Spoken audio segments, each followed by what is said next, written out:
はい、始まりました。今日は大人気シリーズの最終回になります。最終回ははい。2色編がもう最後の2色になりまして、ついに最終回を迎えるということで、はい、これはおめでたいことなんですかね。ちなみに最後に持ってきたっていうのにはなんか意図が一番2色の中では人気はありません。最後なのにな。最後なのにまあ人気のある順でっていうわけではないんですけど、やってってますんで、最後は人気のないようになったんですが、はい、これからアゾリウスの創造者を始めようと思ってる人におすすめのカード10選になります。10枚選んできました。選ばさせていただきました。はい、10枚アゾリウス大変でした、選ぶの。まず高いカード、守ってく兼ね合いでモートとタバナクルみたいなのが、ワンチャン入る可能性も持ってないだろうだからみたいなねあるかもしれないということですね。はい、あとは青のね打ち消しの高いカードは入るかもしれませんと。あと有名な割愛しますが、コンボ、青白のコンボで言いますと、まず主に青白は駒です。ほぼですね。ほぼいわゆる神秘の炉と視野のライ駒を1コス軽減で、ずっといってくっていうコンボが大体青白の王道のパターンでして、その他にもヘリオットバリスタだったり、あんまり使われないですがテフェリーとディスプレイサーの子猫の、これ危ないコンボとかもあったりします。あと駒で言いますと総裁っていうカードが相性がいいので、これも高いっていうほど高くもないですから、お手頃でしたら買っていただいて入れるのもいいかなと。で10戦1枚目からいきますんで、1枚目まずロビンの拒否権。これ一番青白で強いです。いやいや、だからこれあらゆるマルチカラーの呪文の中で2番目に強い。ロビンの拒否権、2マナの青白のインスタントでして、まず打ち消されません、この呪文は。で、否認できるということになります。でこのカードは入ってくるでしょうと。お安い、だいぶお安いんで、逃走耐性なんで。で2枚目のカードいきます。2枚目は、至高の氷結。これも打ち消されません。これも打ち消されません。4マナのソーサリーでして打ち消されない全てのクリーチャーを破壊するという呪文で、これたまに入ってるときついってなる時たまにありますよね。ありますね、あります。この打ち消されないのところがきついってなることは結構あります。めったにこのカードはないんですが、青白の特権なんですよね。打ち消されないラスっていうのはかなり、ラスっていうのは打ち消されることを前提でやってますんで。そうね。だから一応これは青白では優秀なカードになりますね。で次のカードいきます。次は五穀鏡ウルザというカードになるんですが、まず現役スタンカードなんですけど、3マナ24のウルザです。クリーチャーでして、あなたがアーティファクト、インスタント、ソーサリーを唱えるコストが1少なくなる。であと合体できるっていう割愛しますが合体しないんでたまにギャグでするかもしれないですけどで1コス少なくなるっていうのが駒の関係で結構重要でして、1コス少なくなる範囲がこれ一番広いんですよね。広いですね。アーティファクト、インスタント、ソーサリー全部1コス軽減できますんで、でこの青白の軽減できるカードの中では一番優秀ということで、今回紹介させていただきました。で次のカードいくんですが、駒の兼ね合いでこいつが発表させていただくんですが、礎石の魔導士、3マナ22のクリーチャーでして、場に出た時1コス以下のアーティファクトを探していいと、いうことで、駒持ってこれますよっていう、簡単に言うとということですね。これアゾリウスだったら、ほぼ確定で入るんじゃないかっていう駒持ってこれるんですよ、だって1コス以下なんで、一応それ以下のやつも持ってこれるということですね。マナクリプト持ってきたりしても全然いいということになりますね。で次のカードいきます。で今軽減できるっていう話があったんでこのカードになるんですけども、使徒の祝福、これはファイレクシアンマナ1マナと無色1マナの白のインスタントでして、アダーコントロールするアーティファクト1つかクリーチャー1体を対象として色1色選んで、そのプロテクション1個選ぶということで、これ軽減できてますと無色1なくなるんで、2点で打てるということで、なんで0コスで打てる可能性がある守れるピッチのカードなんで、はい、一応青白だと1コス軽減してる場合がたまにありますんで、これがピッチで打てるかもしれないと結構使い勝手いいですよね。そうですね、はい、でこれアーティファクトも対象に取れるんで。なるほどなるほど。あ、じゃあ守れると。新品のロとか。あ、なるほどなるほど。守ることができると。現実チップとか。あ、なるほどなるほど。はい。いいですね。一応青白のなるほど。ではあります。はい。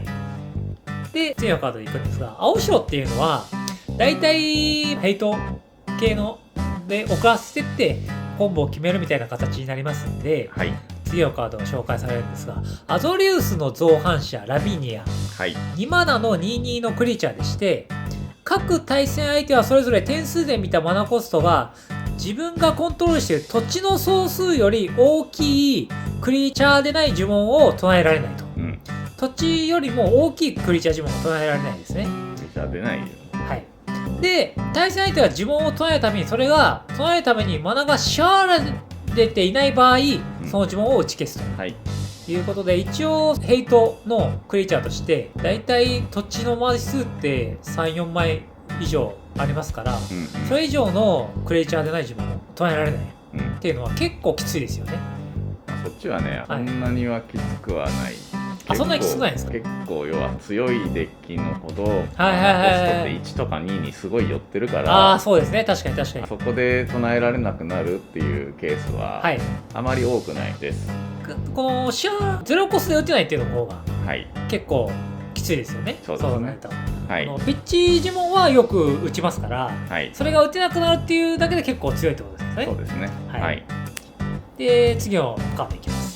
で次やっぱ遅らせるということで、青白で一番遅らせられるカードがこのカードになるんですが、はい、アウグスティン4世大判事。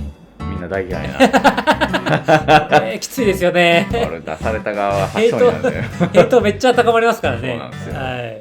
アゾリウス4マナで23なんですけども、あなたが白の呪文を唱えるためのコストは1少なくなる。で青の呪文を唱えるコストは1少なくなる。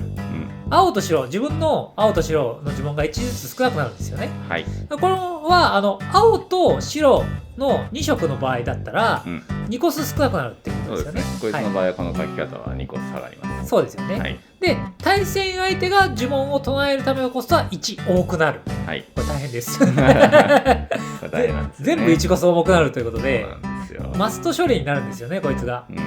なんで結構青白では強いカードになりますかね。はい、で次のカードいくんですが、青白は結構遅らせて構えていることが多いんで、マナは結構増えてきますよね。だんだん後半になるにつれて、でサイクロンリフトとか超過で打てるタイミングとかもあるぐらいマナを構えてる感じのデッキになる可能性が高いので、はい、このカードを紹介になるんですが、ヘリオットの介入というカードになるんですけども、白にマナ X のインスタントでしてどっちか選びます。片方はディッチャです。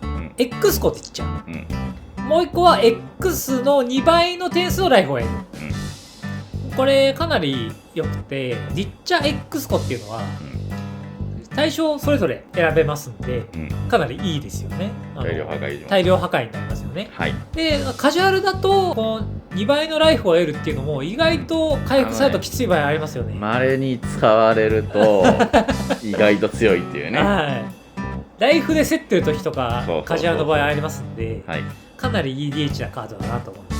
はい、であと次のカードいくんですが、青白に実はもう1個勝ち筋が内緒にしてた勝ち筋がもう1個あるんですけども、はい、それが次のカードなんですが、服用の接近になります。はい、7マナのソーサリーでして、手札から唱えられかつあなたはこのゲームで服用の接近という名前の他の呪文を唱えていたら、あなたはこのゲームに勝利する。つまりこの呪文を2回唱えたら勝ちです。でもし勝利しなかった場合、そうでない場合はこれを7枚目に置いて7点のライフを得る、ということで7ターン後に勝てるというとんでもないですね。はいはいはい、長いですね、気が長いんですけど、青白っていうのは、はい、超超防御的な色味なんで、はいはいはいはい。めっちゃ時間かかるんですよね。そうですね、はい。勝利手段結構乏しいんで、そうですね。はい青白の勝利手段としてははい。強い方だっていうね。そうですよね。うんはい。まあちょっと日本のガッチ CDH みたいなのだと時間制限がありますんで、うんちょっと青潮で戦うのは厳しいかもしれないんですけど、はい、まあ海外だと長くやればそのうち勝てるやろうぐらいの。そのうちそう5時間ぐらいかかるかもしれないで最後のカードの紹介になるんですが、はい最後のちょっと面白カードの紹介1枚だけさせていただきたいんですが、はい意外とこいつ強くないみたいなカードの紹介になるんですけど、はい思考会議になります、はい、俺たちの俺たちのバルダーズゲートです。はいはい。で、こいつは5マナのアドリウスの08のクリーチャーでして、どんなスタッツやねんっていうね。こいつはプレイヤー1人が自分のターンの中で自分の2枚目のカードを引くたび、うんプレイヤー1人がですよ。うんすべてのプレイヤーがです。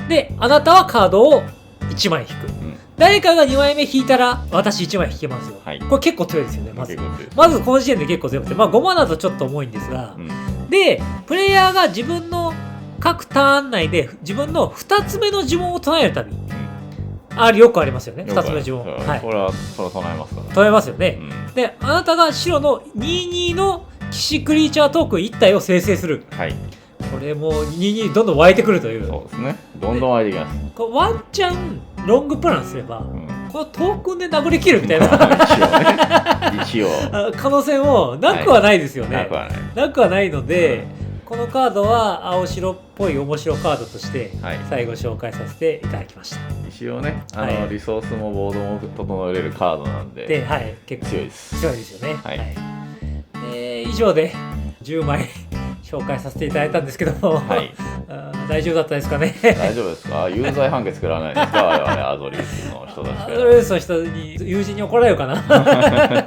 大丈夫ですかね、はいもしアドレス好きな方はぜひいいカードあればコメントしていただければなと思いますんで、はい、あとチャンネル登録お願いします。お願いします。今回の動画は以上になります。おしまい。